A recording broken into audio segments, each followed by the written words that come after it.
Greetings. Thanks for stopping by. Health and happiness to you. I'm Skol, and this is the Jack Wolf Knives Gateway Stockman.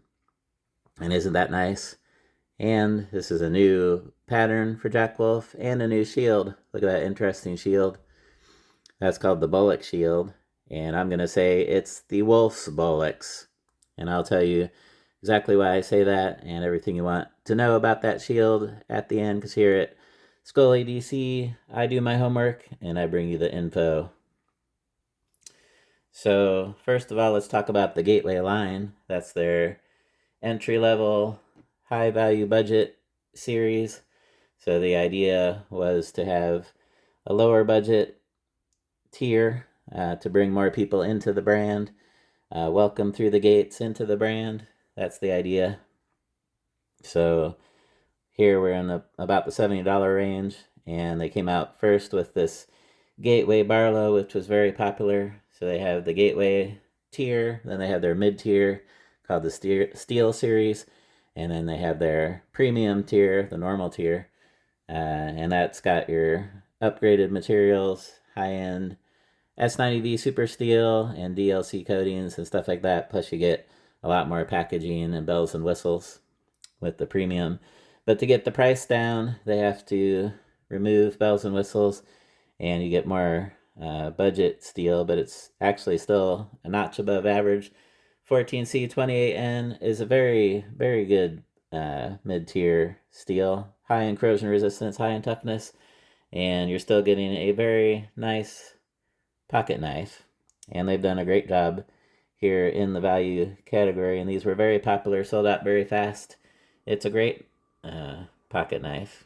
And then so they made a version 2, and this one is a version 2 because it has a nail nick. The version 1 had a long pull.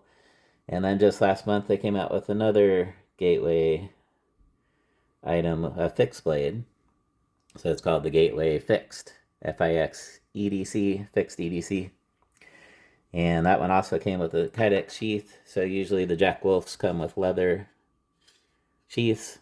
But Kydex, I guess, is cheaper. So with your Gateway, you got a Kydex sheath, which I really like, though. It came with this pocket clip that you can put in different positions. Ambidextrous, tip up, tip down, scalp carry, normal hip carry, all sorts of different configurations. Or you can take the clip off like this one and just drop it down in your pocket with the rest of your stuff in your pocket, and it rides nicely there. This one's been riding in my pocket, and I kind of prefer it that way myself. And I like the Kydex, but if you do not like Kydex or you want leather, they do have leather slips available, leather sheaths available for that fixed blade over at their website, jackwolfknives.com. So they've accommodated you if you want leather. And then next we have the Stockman. So now we have a new pattern. And before we talk about the Stockman, let's show you the box here. This was for a bigger box for the fixed blade because it came with the blade and a sheath. So you got bigger boxes on your fixed EDC series. And they redid the artwork a little bit similar but slightly different. But then when you go to the Stockman, they're going back to the old size box for the smaller pocket knife. And you still got, here's the box for the Stockman. Same as it was for the original Barlow. So now let's move on to one more size comparison. Let me move these out of the way. So here, if you're into slip joints, you've probably got a Case Sodbuster Jr. because those are highly collected by slip joint community. So just for a size comparison, you have a little bit longer handle, a little bit longer blade, thicker blade stock, thicker, more girthy handle. So just a quick size comparison, side by side. Case Sodbuster Jr. And now let's talk about our handle materials variety that we got. So here's the smooth blue bone carbon fiber and sugar watermelon pattern. Your greens and pinks like watermelon. Green canvas micarta, abalone, and Kirinite root beer. And then there's also an exclusive version for the European dealers. and that's in smooth white bone, which looks very nice and classy. Now, out of all these materials, blue bone was the one I was most interested in. But you can be pretty sure, just like all the rest of the gateways, that abalone was selling out first, and it'll probably be the runaway first seller outer again, probably. But blue bone, in my opinion, that was the one I was most excited about. I also kind of want to expand my material availability, different materials. So I ended up talking myself into all of these, but I'm not going to chase the European exclusive. That's too much of a hassle for me. So they've got a nice one over there. Smooth white bone, looks really good. I don't have to get all of them. So the extra trouble is enough to keep me away. I won't do that, but the European guys can enjoy that one this time. Let's move the box out of the way.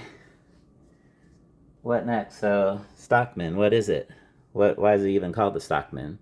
So when you hear Stockman, you should think cowboy or rancher, because we're talking about livestock. It's a Stockman for ranchers. And here is a traditional Stockman. And by the way, that Barlow that came first, and then the Stockman. So just the quick history. The Barlow was America's first favorite pocket knife. At the Revolution, all the way through the Civil War, all the way through the end of that century, the Barlow, for most of America's history, was well entrenched as the most popular pocket knife, but it was eventually finally displaced just after World War I. So around 1920 is when the Stockman, this new Stockman pattern, became America's most top-selling pocket knife. The new top favorite in America was the Stockman in 1920, and that lasted up until World War II, when there was a transition to the next new favorite, which was called the Trapper. So after World War II, now we're at the Trapper. So if I was going to guess what they're doing at Jack Wolf, because I'm sure Ben knows his history, but it was Barlow first, then it became the Stockman. So if I was going to guess what might be next, I would probably make my best guess. Maybe we'll get a Gateway Trapper in the future, probably the next one if I was going to guess for something. But here we are at the Stockman, and although that's when they overtook the Barlow, these were actually invented at the height of the cowboy era, so 1880s. That's right in the middle of the cowboy era. Once it was invented, it just kept becoming more and more popular until it became the number one knife in America. And the traditional pattern has a spay blade.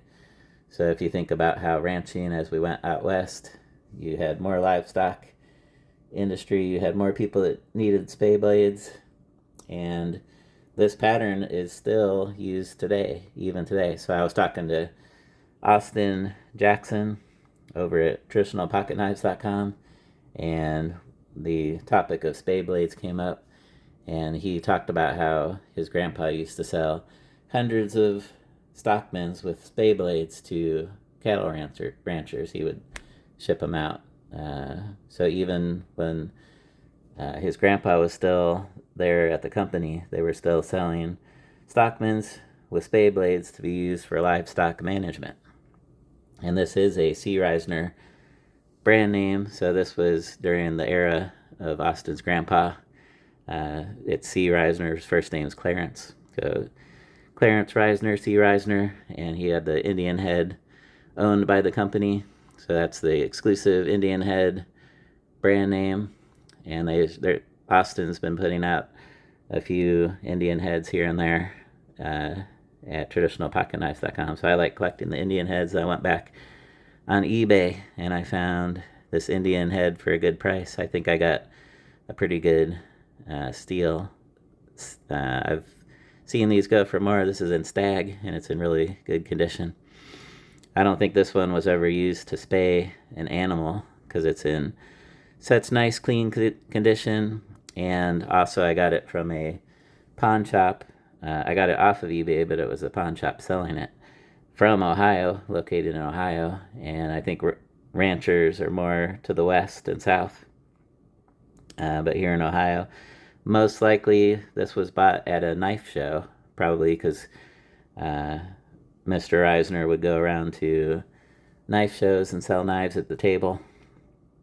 And so I bet you, if I was going to guess on this one was probably bought at a local knife show here in Ohio, straight from Austin's grandpa, uh, Mr. Clarence Reisner. And then for decades remained in that guy's possession until maybe he passed on, or for whatever reason it ended up on eBay. And now I've got it. So that's fun to have an old Stockman and to have the Indian Head brand name. And it's in Stag. I always love Stag.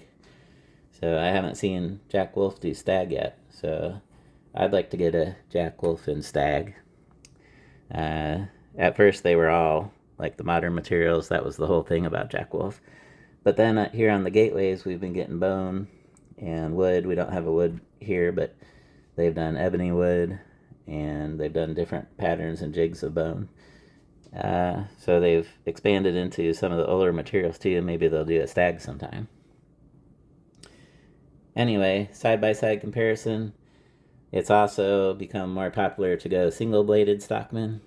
So less people are using the spade blades, although I did mention even recently people are still buying spade blades by the hundreds in the most recent decades. And so here you have a single main blade Stockman side by side, about the same size and shape. So we got our pattern there established. And you can see you got a little bit more of a swell on the Jack Wolf. And it's also going to be more comfortable because you don't have these blades pushing into your hand. So you're going to have a more comfortable handle. Maybe that's part of the reason multi-blades are becoming less popular. Less than 10% of all the people out there probably still like multi-blades. It's really moved heavily towards single blades, including myself. I'd have to say that would also be my preference. But if Jack Wolf made a multi-blade, would I buy it? I think the probability is high. But let's keep going. So side-by-side comparison with the real Stockman, it's a cowboy knife, a rancher's knife for managing livestock, and at one point became America's most favorite pocket knife pattern between World War I and World War II. That was its top heyday, but they've been around for over 100 years now, and they're still selling today. They're still used today. There's ranchers out there using the spade blade on a Stockman right now. So now let's do our normal tabletop stuff. Let's do our measurements real quick. We've got 3 1/8 inches blade, 2 3/4 inch cutting edge, 4-inch overall even for the handle, and where you put your fingers, 3 3/4 inches. So those are all good sizes. We're slightly bigger than the normal EDC side range because we've gone a little bit above 3 inches, 3 1/8 inches, and my large size gloves for my hands. And you can see this is a slightly bigger handle, so I have plenty of even leftover room, and that's not even tipped all the way up. There we go, lots of leftover room, so you're gonna have plenty of hand space no matter what size your hands are. This will fit you. And I've kind of used to be against having larger slip joints until I got the Jack Wolf Timber, and then I even more recently got the C. Reisner Appellation, and that was a larger slip joint. And what I was thinking about slip joints before just wasn't true. I kind of like the slip joints bigger. I always thought slip joints had to be smaller, or should be smaller. But this one's slightly larger out of the normal range, which is 2.5 to 3 is typical range for slip joints. So we're just a little bit above that size range, and it's good. I like bigger, and it's just fine for slip joints. And even though we say it's bigger, let's check it in the normal size pocket slips. And here I've got a special pocket slip that I tied myself. So I'll tell you about that next. So here you can guess this one goes with the watermelon. So here's your normal size slip that fits all the Jack Wolf slip joints. And you can see fits in there fine. complete coverage on this one. You can get this one with the stamp at jackwolfknives.com. And it comes with the eyelet. I like that because then you can customize colors. You can tell just by looking at which knife is which. Here's one I did for my Gateway Barlow, that purple one we were looking at earlier, and I tied that myself. I think it makes more fun when I put in some effort to tie a lanyard. That makes me like it more too. So the purple one, I kind of gravitate towards grabbing just because I like the slip or the lanyard that I made. And I made this one.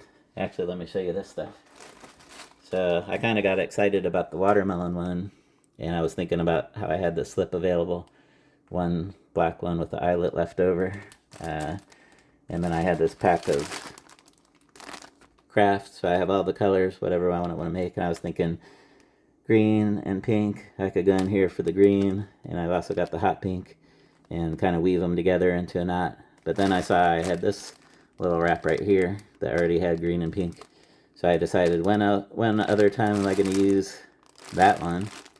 So I might as well use it while I have a green and pink knife. So there's 10 foot in each one of those rolls. So if I cut off 3 feet, I can make 3 lanyards out of it. And 3 feet is plenty to tie up a normal size lanyard here. And that looks nice. This is fun. So you can see how it has your greens and pinks, and it kind of matches up. So that will work. I also got the beads. Not too expensive. I got that whole craft pack plus the beads all together was maybe $50 or less, and that will supply me for years and years with being able to make lanyards.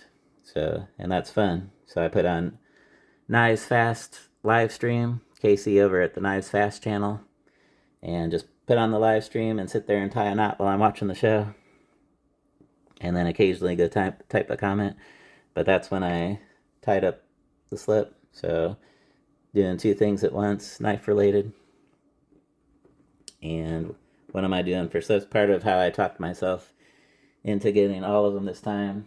Was I had some leftover brown slips because some of the knives I had bought before from Jack Wolf seemed like black would go better with it. So these original OEM slips that had come with the premiums, I was starting to build up a pile. And so I had leftover brown slips, and I decided green, earth tones, and the root beer, and even the blue, they all can go with brown, and I can use all these. I got one here, one for each, so I didn't need to get new slips, and I'm using OEM slips, and I'll show you that these fit in here just fine. So I always put the bolster in first, or the pivot bolster. And you can see even in the original OEM slips here, this larger slip joint, it fits all the way in perfectly, just nicely. And like I mentioned, when you have a lanyard, you can tell which one it is. So if I had these 4 laying here, you don't know what it is. Even when you look in the top, you can't quite see. But on this one, easily identifiable. So that's a little trick to... It's fun to up your pocket slip game, or even tie your own. That's fun. So let's keep going. We did the size measurement. I showed you my slip. Let's do our weights. Let's take that back out, and then we'll do our walk and talk. So this one's going to be a little bit longer. So I'm also going to tell you about the shield. We have a little bit to talk about there, so maybe I need to pick up the pace here. Skol EDC's videos are longer because I give you a lot more detail. That's kind of what I'm trying to do. I'm trying to be highly detailed. I don't do unboxings, so mine aren't short. You get more detail, and if there's anything unusual, I'll go find out about it and bring you the info. So I can sometimes spend hours researching something and finding out all about it, and then I'll come tell you all about it, so you actually get an abbreviated version. Get the info about the knife. Anyway, we're at 2.96 here for the carbon fiber. And last time bone was the heaviest. Let's see, 3.04, so that's heavier, just over 3 ounces. And 3 ounces is the cutoff. If you're below 3 ounces, we say it's a lightweight knife. So my card 2.9 and round that up 2.91. So that's lightweight. It's under 3 ounces. 2.91 again, lightweight. And the root beer 2.87, looks like that's the lightest by a tad, or 2.89 ounces. And only the bone went over the 3 ounces. Almost the same, but a little bit heavier. That's the heaviest again, the blue bone. But for me, the blue bone was the one I was most interested in. And then I think because of the pocket slip and lanyard, maybe I kind of like the watermelon now the most, but I like all of them, and I decided to get all of them. So I like building up a variety of materials so I can make different sets, and it's fun for me. So I'm not going to do that every time that a gateway comes out, because when you add them up, it adds up to a premium when you buy several. So I'm not going to do that every time, but I did it again. So there was our weights, and we'll also do our stock thickness. So normal for a slip joint that's under 3 ounces, it's acceptable to me to be 0.10 or higher is what I look for. And I've already checked these. I already know it's over 0.1. In fact, it's almost all the way up to well, here I'm getting 0.106. Am I on the Ricasa? There we go, 0.107. I thought they were reading a little bit higher. Maybe I need to tear it again. Let's check a different one. And let's do a tear. Make sure that we're zeroed. Okay. And there we go, 0.108. So we're actually a lot closer to 0.11. But we're definitely over 0.10, plus the 14C 28N is high in toughness, so that is definitely good stock thickness for a knife. You'll be able to do a lot with that toughness and with the size. I like that it's in 14C 28N, and I like the stock thickness on here. That is good. And for a budget value, that's really good. So what else we got here? Here I got my Jack Wolf challenge coin, and I got a sticker I got from Jack Wolf. And we did all of our usual tabletop measurements. So now let's talk about the shield, or let's do the walk and talk. Let's do the walk and talk next. And we'll do it with the root beer. We'll also do a close pass of the knives too. So walk and talk, that's a 6. That's a 6. Now for pinching, these are pinchable. You got to pinch at the high spot on the high point, and then rotate your finger down in to grab a little bit of your skin into the nail nick, and then it's pinchable for me. So pinch, rotate, and I wouldn't call that an easy pinch like the Gateway Barlow. I would say that was easy pinch. I'd say this is pinchable, but not an easy pinch, and I just showed you the special technique that works for me. So that was pinchable. Let's also try it with and with that pinch, I'd call it a 7.5. And that last one I'd call a 6.5. That's easy. The only station that's a little bit hard is you got to do the special pinch. Pinch on the high spot and rotate down a little bit. That gets you in your right pinch position. And that was a 7.5. But let's also try it with our fingernail. And I kind of like using, when I use the fingernail, I kind of like using my left, and then you come all the way to the top of the nail nick so you get more leverage, and stick your fingernail in there. And that wasn't too hard. I'd call that a 7. And I think that's what these are listed as, is 7 out of 10 pull strength on the open, and all the rest of the positions are easy. So there you go. There's your walk and talk. Did you get to hear all the snaps? Maybe I should be quiet and let you hear the snaps. So I always like doing this. It went a little bit premature. Okay, ready? Actually, let me get the focus before I do that. It's fun to be in focus. There we go. So there's your walk and talk. And let's look closely at the details after we wipe off I'll give you a quick pass on each of the materials so you can get a good close-up view. But you got a swedge, you got a nail nick. Here on your Ricasa, they all have the Jack Wolf laser etch, and you got your sharpening choil, and you have good factory edges. And here's the other side, factory edge, and the Ricasa on this side says 14C 28N. And then you have your steel bolsters. I did want to tell you something about that. So normally on the Jack Wolfs you got your Torx construction, but these are traditional pin construction, and there is something different about the way they do their bolsters and rivets. I mean pivot pins. So actually I have an example over here. I looked around through my knives. Can I find one where you can see the circle?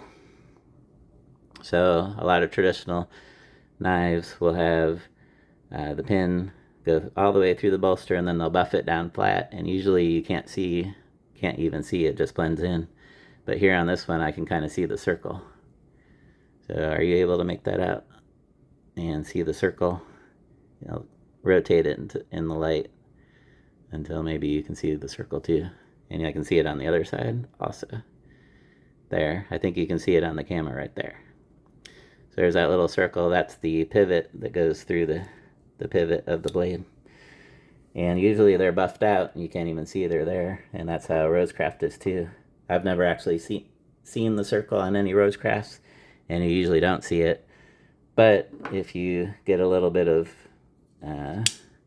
maybe leverage pressure on your bolster, you can start make just the slightest little separation. You'll start to see the circle, or maybe they just didn't buff it out to begin with. This is just a regular Buck 112 Ranger, and I can slightly see the circle there. But the thing I wanted to tell you about the Jack Wolfs is they don't have the pin go all the way through the bolster anyway. So it's actually encased in there like a cap. So you have, normally the pin goes all the way through, and then they buff it down until it's flat and you can't see it. But on the Jack Wolfs, they go up into the bolster, but not all the way through. So it's a capped, C-A-P-P-E-D, capped bolster, and you'll never see that little circle. So let's hurry up and finish because I'm dragging it out. You're getting your great fit and finish that you'd expect with Jack Wolf, and even on the budget line here, you get great fit and finish. Similar to Rosecraft, you're getting the great quality, and the price points are similar too. So Rosecrafts have been running about $62, and the Jack Wolfs, most of these were $70. I think you had to pay more for the this one might have been $80 for the carbon fiber. But you can go check out on the website and see what the exact prices are, but in that ballpark. Good value for what you get is very good, and somewhat comparable to Rosecraft, who's the current value king in the slip joint industry. Also, Jack Wolf doesn't use stop pins, so they're doing it old school. But let's look here at some more details. You got your traditional Stockman pattern, so you have a bolster and you have an end cap, and you saw it next to that other Stockman example. So good Stockman pattern, and you got that swell, which feels nice, fills up your hand, and I like that. And thicker blade stock also helps, so when you put some pressure there, you got more to land on. So good size slip joint, good feel, good size, good Stockman. I like saying Stockman. And we did our walk and talk. Are we getting towards the end? We haven't talked about the shield. So that's the 800-pound gorilla in the room. So let's talk about the shield. So what's the shield? I said it was called the Bullock Shield. And when you look at it, you might say, that looks like a chess piece. It looks like the queen. But then as you look down, except wait a minute here at the end, what's that? It's not quite a chess piece. That kind of looks like something, and that actually is what it is. So it's the Bullocks, which translates to balls or testes, and that actually is what that's meant to be. So the Bullock's shield is an homage to the old Bullocks daggers, which was the popular brand. By the way, did I mention these are released on Friday, July 17th at 2 o'clock p.m. Eastern Time, which is New York time. So you can go here to traditionalpocketknives.com, and they have a running clock of when the release happens. You want to be there when the clock runs out so you can get your order in right away. Just to be safe, if you want the abalone especially, it's going to sell out first. If you're there right when the clock runs out, just to be safe and make sure you get it before it sells out. Because the past Gateway versions, the abalone sold out in 5 minutes, for real. Only 5 minutes. So you have to be there when the clock runs out just to make sure you get the one that you want. But they're all good. Let's also click. They have pictures. You want to go look at the pictures, and they also have the stats rundown. So those stats, which I checked with my ruler, should match up here. 3.3, I said it was blade length 3-in-1 ace is what I called it. So, and then there's your HRC nail nick, and they rated it as a 7 out of 10. I called it a 7.5, so my rating is pretty close to what they're saying it is. And yes, it has a half stop. I demonstrated the walk and talk. And integral bolster liner, so that just means it's one piece of steel. That bolster, as it transitions into the liner, it's one piece of steel all the way down to the end cap. It's all the same piece. There's no separation of parts. It's all one part. And stainless steel, and the pins were nickel silver pins, satin finish, and saying weight was 3 ounces, but I showed you the exact weights. And there you go. There's all the stats. And what were we doing here? I was going to show you this picture. Bullock dagger. So for 300 years, around the time of Columbus, when he was sailing across the ocean to discover America, and in Renaissance Europe time frame, 300 years is a long time. And the most popular EDC dagger was called the Bullock dagger, and it's meant to look like what it looks like. And I'll tell you quickly how that came about. So how can you make a cheaper, more inexpensive dagger? How can you have a good dagger but cut the costs a little bit? Well, metal was more valuable back then, even just regular steel. So normally a dagger would have a crossguard. And how can you cut costs? Maybe you don't make your crossguard out of metal. Let's make it out of wood. But if you just put a piece of wood across there, that's not strong enough. That's not going to hold up as a guard, and it'll break. So what if you take your wood and make it round? Now it's a lot more stronger. And what if you have one on each side? All of a sudden, you have developed a Bullock dagger, and people say, wait a minute, that looks like something. And it does. And not only does it look like it, but people actually like that it looks like that. Maybe not everybody, but enough guys would. That it became so popular for 300 years, the most popular dagger, and they would wear it deliberately right in front of their belt. And the more that it looks like what you think it looks like, the more rude it is. They say rude. So when we're talking about our Bullock Shield here, they're not trying to be rude, because they've added this ornamentation, which is kind of like the pommel of the handle, to make it look a little more classy, I guess. But it is a homage to the Bullock dagger, and the guys that are in England might be laughing when we keep saying Bullocks, because that's actually a swear word over there. If they say Bullocks, it means rubbish, or even worse than that, depending on how you're using it.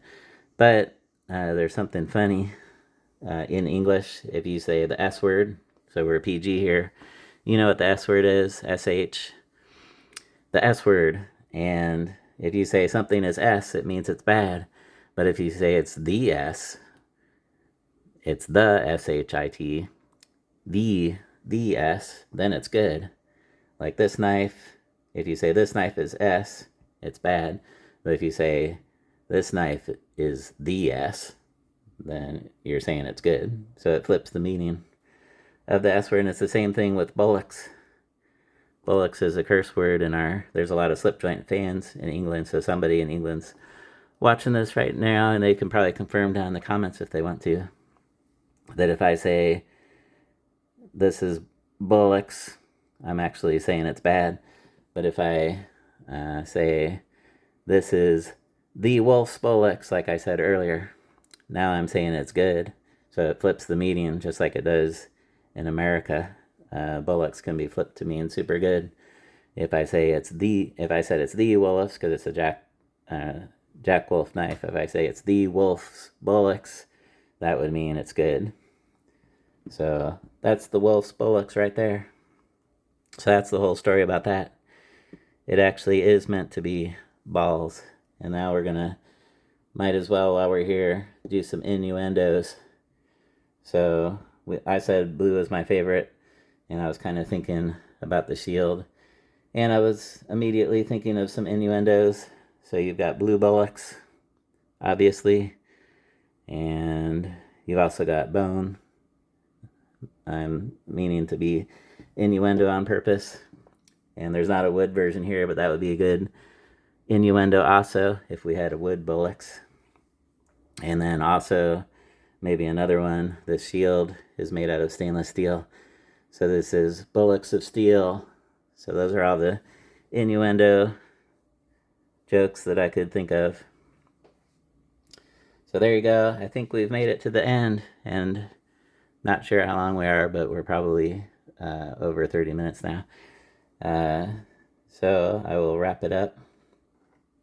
And great knife. I'm pretty sure they're going to sell just as good as the Gateway Barlows. And the Stockman's slightly larger.